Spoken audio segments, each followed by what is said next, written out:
2024-এর 5ই আগস্টে শেখ হাসিনার পতনের পর সেনাপ্রধান ওয়াকারুজ্জামান যে বিশিষ্ট রাজনৈতিক দলগুলোকে এবং প্রধানতম রাজনৈতিক নেতাদেরকে বাংলাদেশের অন্তর্বর্তীকালীন সরকারের জন্য ডেকেছিলেন, সরকার গঠন করার জন্য ডেকেছিলেন, তিনি কিন্তু সেখানে শুধু জামায়াতে ইসলামী, বিএনপি, জাতীয় পার্টি তাদেরকে ডেকেছিলেন তা না। তিনি কিন্তু হেফাজতে ইসলামের প্রতিনিধি হিসেবে হেফাজতে ইসলামের যুগ্ম মহাসচিব মামুনুল হককেও রেখেছিলেন। কারণ সেনাপ্রধান ওয়াকারুজ্জামান সহ বাংলাদেশের রাজনৈতিক পক্ষগুলো বরাবর জানে 70,000-এর বেশি কওমি মাদ্রাসার 80 লাখ শিক্ষার্থী, প্রতি বছর 80 লাখ শিক্ষার্থীর শিক্ষাদানকারী এই কওমি মাদ্রাসা ভিত্তিক সামাজিক সংগঠন হেফাজতে ইসলামের রাজনৈতিক প্রভাব কত বেশি।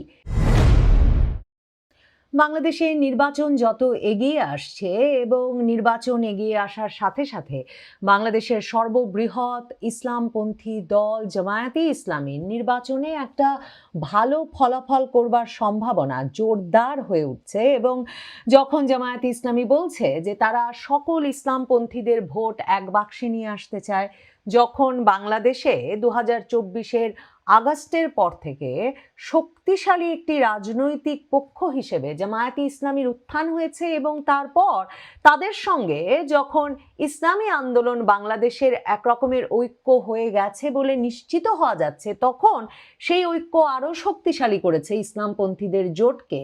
তখন ক্রমাগত হেফাজতে ইসলাম এবং জামায়াতে ইসলামীর মধ্যে কার আকিদাগত পার্থক্য নির্বাচনে প্রভাব ফেলবে কিনা সেটা সামনে চলে আসছে।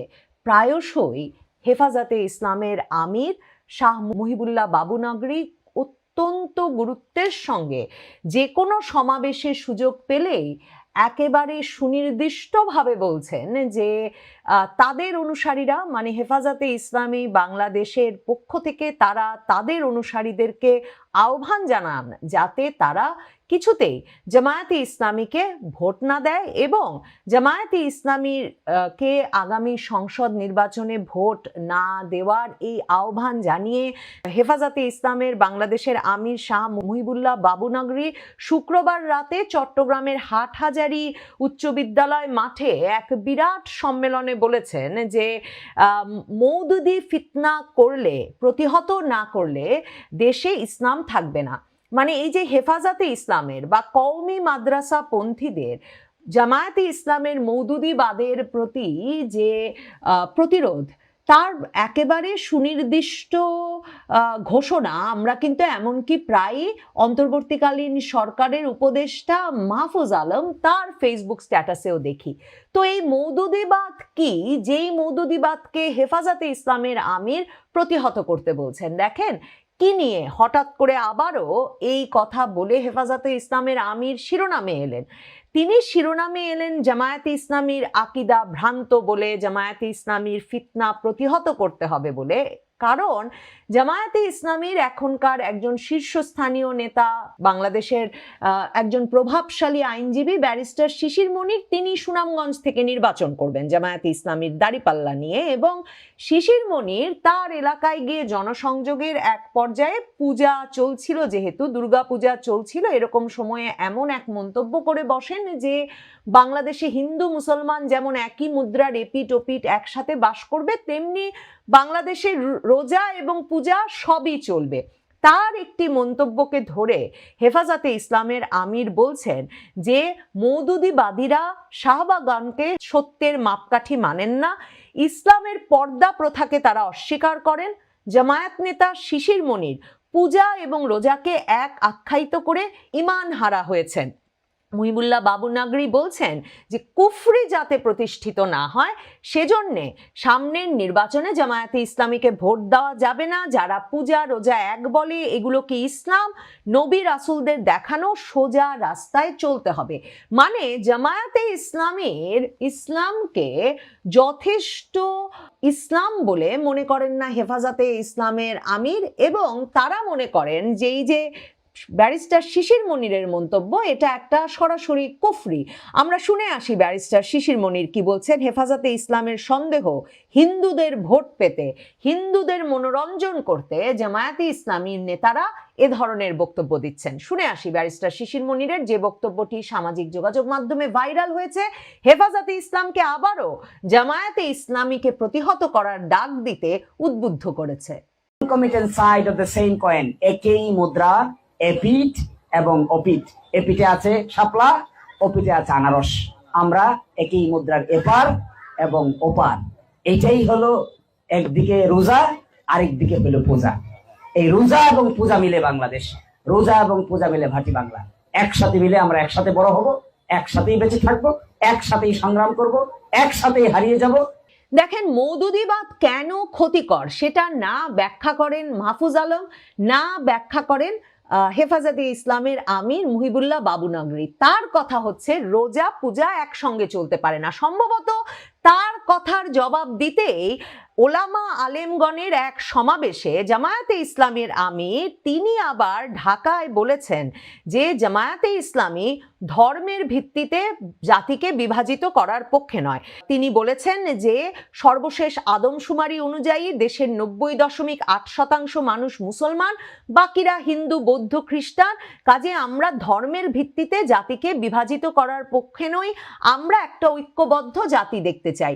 মানে ডাকসু নির্বাচনে যেমন ছাত্র শিবির একজন ধর্মীয় সংখ্যালঘু ব্যক্তিকে তাদের প্যানেলে জায়গা দিয়ে প্রার্থী করে এক রকমের চমক সৃষ্টি করেছিল, এ কথা কিন্তু জামায়াতে ইসলামীর তরফে বলে আসা হচ্ছে যে এবছর তারা মানে এ দফায় সংসদ নির্বাচনেও তাদের দাঁড়িপাল্লা নিয়ে নির্বাচন করবার সুযোগ থাকবে, এমনকি অন্য ধর্মাবলম্বী প্রার্থীদেরও।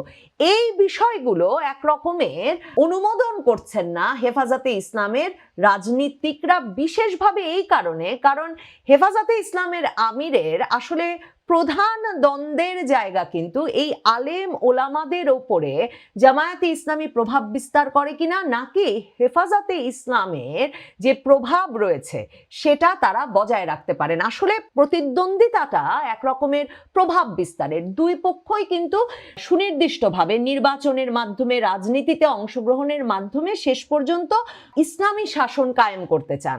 তাহলে আপনি ভাবতেই পারেন যে তার মধ্যে দ্বন্দ্বটা কোথায়। দ্বন্দ্বটা হচ্ছে হেফাজতে ইসলাম নিজেকে একটা সামাজিক সংগঠন হিসেবে দাবি করলেও আসলে বাংলাদেশের প্রায় 70,000 কওমি মাদ্রাসা তাদের নিয়ন্ত্রণে, এবং কওমি মাদ্রাসা কিন্তু সরকারের কোনো রকম অনুমোদিত পাঠ্যক্রম ছাড়া, কোনো রকম নিয়ন্ত্রণ বা তত্ত্বাবধান মনিটরিং ছাড়া চলে, এবং ক্রমাগতভাবে কওমি মাদ্রাসায় শিক্ষার্থীর সংখ্যা বাড়ছে। বর্তমানে 80 লাখের বেশি শিক্ষার্থী পড়ছে এই কওমি মাদ্রাসায়গুলো বলে ধারণা করা হয়। হেফাজতে ইসলাম নিজেকে সামাজিক সংগঠন বলে, কিন্তু হেফাজতে ইসলাম থেকেই ধরেন মামুনুল হকের খেলাফতে মজলিস থেকে শুরু করে অনেকগুলো রাজনৈতিক দল যেমন হয়েছে, তেমনি তারা রাজনীতিকে প্রভাবিত করতে চায়। কারণ কওমি মাদ্রাসার শিক্ষার একেবারে সূচনাই হয় এটা বলে যে কওমি মাদ্রাসায় পাঠ গ্রহণকারী একজন শিক্ষার্থীর গুরুত্বপূর্ণ দায়িত্ব হবে যে সে বিভিন্ন রাজনৈতিক সংগঠন করবে, সে বিভিন্ন সংগঠনের মাধ্যমে রাজনৈতিক পরিবর্তন ঘটিয়ে একটি রাষ্ট্রে বা একটি দেশে ইসলামের শাসন কায়েম করবে। সেই সাক্ষাৎকার আপনারা যদি মামুনুল হকের সাম্প্রতিক প্রথম আলোতে দেওয়া সাক্ষাৎকার পড়েন, সেখানে আপনারা জানবেন যে তিনি এই কথা বলছেন যে কওমি মাদ্রাসার শিক্ষার্থী হিসেবে ছোটবেলা থেকে তাকে রাজনীতি এবং সংগঠনে জড়িত থাকতে হয়েছে। ঠিক তেমনি ধরেন একটা উদাহরণ দেই, 2024-এর আন্দোলনে 18ই জুলাই এই যে বিটিভির হামলা চালানো হলো, একজন ব্যক্তি কিন্তু বিটিভি হামলা চালানেন এবং তিনি পরে সংবাদ মাধ্যমের সঙ্গে সাক্ষাৎকারে সরাসরি বলেছেন যে তিনি মেজর ডালিমের মতো বিটিভির কন্ট্রোল রুম দখল নিয়ে 18ই জুলাইতেই বিজয় ঘোষণা করতে চেয়েছিলেন। তো সেই ব্যক্তি যিনি এই এককভাবে, শফিকুর রহমান, যিনি এককভাবে বিটিভির ভেতরে ঢুকে গিয়ে গাড়িতে আগুন জ্বালিয়ে জ্বালিয়ে দিয়ে কন্ট্রোল রুম দখলে নিতে চেয়েছিলেন, সেই শফিকুর রহমান কিন্তু কওমি মাদ্রাসা থেকে পড়ে বের হওয়া এবং নিজে একটা মাদ্রাসা পরিচালনাকারী একজন সাধারণ ব্যক্তি। কিন্তু তিনিও বলছেন যে কওমি মাদ্রাসা তাকে এমনভাবে তৈরি করেছে যে তিনি এই যে মাহফুজ আলমদের ছাত্র শক্তি, রাষ্ট্রচিন্তা এসব সংগঠনে তিনি অংশ নিয়েছেন। মানে রাষ্ট্রচিন্তায় আপনি ভাবেন এই যে সারোয়ার তুষার, সামিনা লুৎফা সহ বিভিন্ন, মানে ফারহাদ মাজার গোষ্ঠী সহ বিভিন্ন ধারার মানুষ কিন্তু রাজনৈতিক চিন্তা করতে একত্র হতেন। তো সেসবে গিয়েও কিন্তু এরা যোগ দেন এবং সেখান থেকে তারা রাজনৈতিকভাবে কি করে ক্ষমতার পালাবদল ঘটিয়ে একটা ইসলামী শাসন কায়েম করা যাবে সেই লক্ষ্যে কাজ করতে থাকেন। তো কওমি মাদ্রাসার সংগঠন হেফাজতে ইসলাম নিজেকে তাই সামাজিক সংগঠন বললেও রাজনীতিতে প্রভাব সৃষ্টি তার একটা গুরুত্বপূর্ণ ভূমিকা বলে একেবারে শিশুকাল থেকে কওমি মাদ্রাসাগুলোয় সে কিন্তু তার শিক্ষার্থীদের বোঝায়। এবং হেফাজতে ইসলাম এই যে নির্বাচনের আগে জামায়াতকে ভোট দেওয়া যাবে না সেটা বলছেন, এই যে হেফাজতে ইসলামের নেতা মামুনুল হক আফগানিস্তান তালেবানদের সঙ্গে দেখা করতে যাচ্ছেন, এই যে হেফাজতে ইসলামের সঙ্গে বিএনপি নেতৃবৃন্দ ঘন ঘন বৈঠক করছেন যে নির্বাচনে বিএনপির সঙ্গে তাদের একটা জোট করা যায় কিনা, বিনিময়ে এমনকি মোহাম্মদপুর মানে খোদ ঢাকার আসন মামুনুল হককে ছেড়ে দেওয়ার বিষয় নিয়ে কথা চলছে। এর কারণ এই বিরাট অংশের ভোট হেফাজতে ইসলাম প্রভাবিত করতে পারে। হেফাজতে ইসলামের নিয়ন্ত্রিত বা অনুসারী এই বিরাট জনগোষ্ঠী আসলে বাংলাদেশের মসজিদগুলোর আলেম ওলামা হিসেবে কাজ করেন, মসজিদগুলোতে ইমামতি করেন। জামায়াতে ইসলামী এখন দেখা যাচ্ছে যে তারা কিন্তু এই আলেম ওলামাদের সঙ্গেও এই ইমামদের সঙ্গেও তারা এক রকমের যোগাযোগ শুরু করেছে। তার মানে হেফাজতে ইসলামের প্রভাব বলয়ে জামায়াতে ইসলামী ঢুকে পড়তে চাইছে। জামায়াতে ইসলামী রাজধানী মগবাজারে তাদের আলফালা মিলনায়তনে শনিবার যে সমাবেশটা করেছে কেন্দ্রীয় উলামা কমিটির উদ্যোগে দায়ী ও ওয়াইএস সম্মেলন, সেখানে কিন্তু জামায়াতের আমির বলেছেন যে তারা চান যে শুধুমাত্র যিনি নামাজের ইমাম তিনি নামাজেই ইমামতি করবেন না, তিনি হবেন সমাজেরও ইমাম। এবং শফিকুর রহমান বলছেন ওলামায়ে কেরাম আলেমগণ শুধু মসজিদের মেহরাবে দাঁড়িয়ে নামাজের ইমামতি করলেই চলবে না, আমরা চাই যিনি নামাজের ইমাম তিনি সমাজেরও ইমাম হবেন। এবং বাংলাদেশের মানুষ ধর্মভিত্তিক বিভাজন চায় না, কাজেই আমরা একটা ঐক্যবদ্ধ জাতিকে দেখতে চাই। এখন জামায়াত বিরোধী ভোটের কথা, মানে জামায়াতকে ভোট দেওয়া উচিত হবে না, জামায়াত নির্বাচনে এলে জামায়াত রাজনীতিতে শক্তিশালী পক্ষ হয়ে উঠলে বাংলাদেশে দক্ষিণ পন্থার উত্থান হচ্ছে, সেটা যখন একটা ঢালাওভাবে বাংলাদেশে ধরেন প্রথম আলো, ডেইলি স্টার থেকে শুরু করে বাংলাদেশের সুশীল সমাজের একটা অংশ যখন আলাপ করেন, তখন তারা ভুলে যান যে এই যে বিএনপির সঙ্গে হেফাজতে ইসলামের যে নির্বাচনী জোট হতে যাচ্ছে সেখানেও তাদের ভাষায় তারা যাকে দক্ষিণপন্থা হিসেবে চিহ্নিত করছেন সেটার উত্থানের বা সেটার একটা রাজনৈতিক উন্মেষের সম্ভাবনা আছে কিনা। দেখেন মুহিবুল্লাহ বাবু নগরী হেফাজতে ইসলামের আমির এই বর্ষিয়ান নেতা কিন্তু সুস্পষ্টভাবে বলেছেন যে জামায়াতের রাজনীতি কুফরি, কারণ ইসলামের পর্দা প্রথাকে তারা অস্বীকার করে। জামায়াতের রাজনীতি যে হেফাজতে ইসলাম বা এই কওমি মাদ্রাসা ভিত্তিক সংগঠন পছন্দ করে না তার একটা বড় কারণ তারা কোরআন সুন্নাহ বিরোধী সকল আইন তারা বাংলাদেশের আইন ব্যবস্থা থেকে বাদ দিতে চায়। তারা একেবারে সাম্প্রতিক সময়ে প্রথম আলোতে মামুনুল হক যে সাক্ষাৎকার দিয়েছেন সেখানে তিনি স্পষ্টভাবে বলেছেন যে তারা যদি ক্ষমতার অংশীদার হন তারা বাংলাদেশের আইনের কাঠামোকে পরিবর্তন করে সেখান থেকে কোরআন সুন্নাহ বিরোধী আইন বাদ দেবেন। এখন দেখেন 2013 সালে যে শাপলা চত্বরে নেমে এসেছিল হেফাজতে ইসলাম লাখ লাখ তাদের অনুসারীদের নিয়ে, সে সময়ও কিন্তু তাদের মূল দাবি ছিল কোরআন সুন্নাহ বিরোধী আইন বাতিল করতে হবে এবং কোরআন সুন্নাহ বিরোধী ব্যক্তিদেরকে এবং যে এই মতবাদ যারা পোষণ করেন তাদেরকে এক রকমের মৃত্যুদণ্ড দেওয়ার বিধান রেখে আইন করতে হবে, মানে ব্লাসফেমি আইন করতে হবে। তো এই ব্লাসফেমি আইন এতটাই ব্যাপক একটা ভিত্তি পেতে পারে, মানে কোনটা যে ধর্মগ্রন্থ বিরোধী, কারণ হেফাজতের আমির তো এমনকি জামায়াতে ইসলামের আমিরের ধর্মভিত্তিক রাজনীতিকে কোরআন সুন্নাহ বিরোধী মনে করছেন।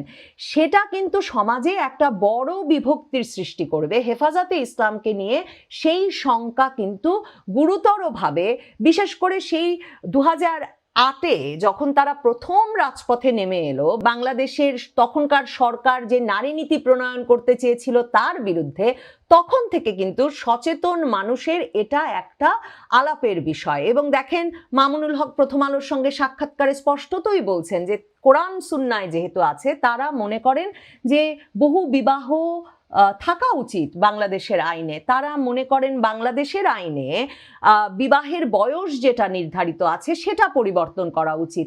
তিনি আফগানিস্তান থেকে ঘুরে এসে সংবাদ মাধ্যমকে কিন্তু বলেছেন যে তার মনে হয় নাই যে আফগানিস্তানে নারীদের ঘোরাফেরায় বা নারীদের বাড়ি থেকে বের হওয়াতে এমন কোনো অসুবিধা আছে যেটা অনুসরণ করা যাবে না। এই বিষয়গুলো মাথায় রাখলে আসলে এই যে জামায়াতে ইসলামীর রাজনীতির বিরোধিতায় হেফাজতে ইসলামের রাজনীতির দাঁড়িয়ে যাওয়ার মধ্যে দুপক্ষের প্রভাবের যে প্রতিযোগিতা, সেটা খুব গুরুতর হয়ে সামনে চলে আসে এবং এটা অনুসরণ করা, বোঝা খুব জরুরি। এ কারণে যে দেখেন 2024-এর 5ই আগস্টে শেখ হাসিনার পতনের পর সেনাপ্রধান ওয়াকারুজ্জামান যে বিশিষ্ট রাজনৈতিক দলগুলোকে এবং প্রধানতম রাজনৈতিক নেতাদেরকে বাংলাদেশের অন্তর্বর্তীকালীন সরকারের জন্য ডেকেছিলেন, সরকার গঠন করার জন্য ডেকেছিলেন, তিনি কিন্তু সেখানে শুধু জামায়াতে ইসলামী, বিএনপি, জাতীয় পার্টি তাদেরকে ডেকেছিলেন তা না, তিনি কিন্তু হেফাজতে ইসলামের প্রতিনিধি হিসেবে হেফাজতে ইসলামের যুগ্ম মহাসচিব মামুনুল হককেও রেখেছিলেন। কারণ সেনাপ্রধান ওয়াকারুজ্জামান সহ বাংলাদেশের রাজনৈতিক পক্ষগুলো বরাবর জানে 70,000-এর বেশি কওমি মাদ্রাসার 80 লাখ শিক্ষার্থী, প্রতি বছর 80 লাখ শিক্ষার্থীর শিক্ষাদানকারী এই কওমি মাদ্রাসা ভিত্তিক সামাজিক সংগঠন হেফাজতে ইসলামের রাজনৈতিক প্রভাব কত বেশি।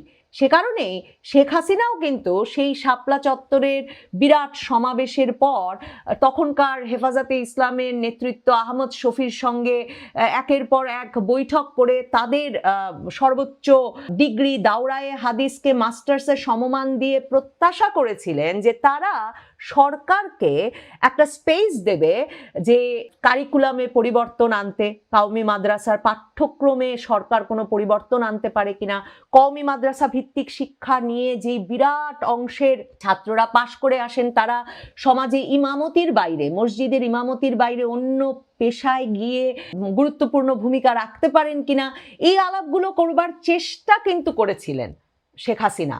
কিন্তু শেখ হাসিনা এক মঞ্চে গিয়ে তখন হেফাজতে ইসলামের সঙ্গে উঠতে পেরেছিলেন বটে, কিন্তু হেফাজতে ইসলাম কোনোভাবেই কওমি মাদ্রাসার তাদের যে দুনিয়াটা তারা সৃষ্টি করেছেন সেই পরিসরটাতে শেখ হাসিনা বা তার আওয়ামী লীগ সরকারকে বা সরকারের কোনো অংশকে কোনো স্পেস দেয় নাই, কোনো পরিসর দেয় নাই যেখানে গিয়ে তারা কোনো রকম তত্ত্বাবধান, পরিবর্তন এসব আনবার ব্যাপারে এমনকি কোনো পরামর্শ দিতে পারে।